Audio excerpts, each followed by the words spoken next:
When I was in the grammar school, I tried to kill my teacher, and I've been arrested and in jail 5, 6 times. I did awful things, got in fights, beat up people, hurt people. I slept in my office. I didn't have an apartment. You come in looking like some of you, I wouldn't give you toilet paper. I didn't have any dreams. The only goal my father had for me was to keep me alive, not dead till I reached the age of reason. He didn't know if that was 20, 30, 40, or ever. And I didn't really establish goals other than staying alive, because I got in a lot of trouble. When I was in the grammar school, I tried to kill my teacher, amongst other things. Got expelled, not from the school, but from the district. They wouldn't allow me to go to school in the district. And I've been arrested and in jail 5, 6 times. But then I went into the military, and that straightened me out and made a man of me. But your father was a policeman. My dad was a high-profile policeman, hard, tough guy. What did you learn from him? Well, I learned that discipline, focus, honesty. The basic rules. Yeah. So there were no dreams when you were young. So what did you do after school? Got in trouble. I did awful things, got in fights, beat up people, hurt people. By the grace of God, I lived. I went off to the military, entered a private. Came out 4 years later, an officer. And I was getting a big award in the military. And there was a 2-star general that was pinning something on my chest. And he said, you know, if you were in the real world, Danny, they used to call me lieutenant, you could probably get rich. And a light bulb went off over my head. I'd never thought of that before. I didn't know how much $1 million was, except for about that same time frame. One of the other young officers inherited $1.4 million, and he was buying all the officers' drinks in the officers' club.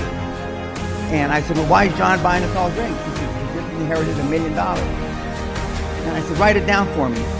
I'm 22 years old. And he put it with the zeros and goes, I didn't know how many zeros he made. And then the general said that if you went out in the real world, Dan, you could probably make a lot of money. I then, within a week, I took action. I reversed my paperwork.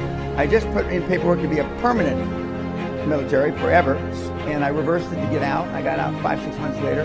I came back, went back to school where I had to get special permission because I had flunked out 3 times out of university. And then I graduated ultimately with honors. I wanted to go where the action was, and the action in those days, and this was in 1972, was on Wall Street. So I went to work for a Wall Street firm, and I was really good at it. 1, I was a good salesman. 2, I had learned to be articulate, and I had already self-confidence and self-esteem, and so those are a great combination for an investment banker in the early 70s. Bill Gates slept in the office. Steve Jobs slept in the office. And I can go down a whole list. Now, these are super successful, mega wealthy guys. I slept in my office.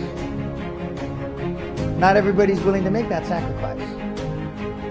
But it's not the only thing. But even if you don't sleep in your office, if you want to send your kids to a better school, if you want to be able to take care of your mother when she gets dementia, if you want to this all takes money. My children aren't getting any of my money when I die. I'm not going to, I think Andrew Carnegie, by the way, Andrew Carnegie, arguably the richest, most successful entrepreneur of all time, he said that the best thing that you can have for a child is him to be born into poverty. And I agree. But most of you don't have, and I say generally speaking, most of you don't have faith in yourself because you got low self-esteem, no self-confidence. You look like, you dress like, and you blame it on the 21st century, the reason why you dress the way you do. 25 years ago, if you come to a seminar like this, you'd all be wearing suit and tie. 40 years ago, the women would be wearing hats.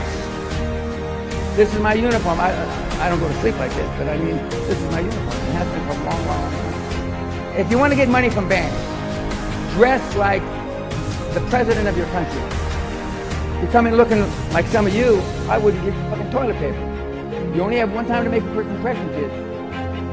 Before I had any money, I used to go to the Rolls Royce dealers and sit in the cars and smell the leather, touch the leather. I went to $1 million houses, and my wife and I would walk through the house, and they'd say, when are your parents getting here, kids? No, we are the buyers. Practice within when you're without. Practice being successful.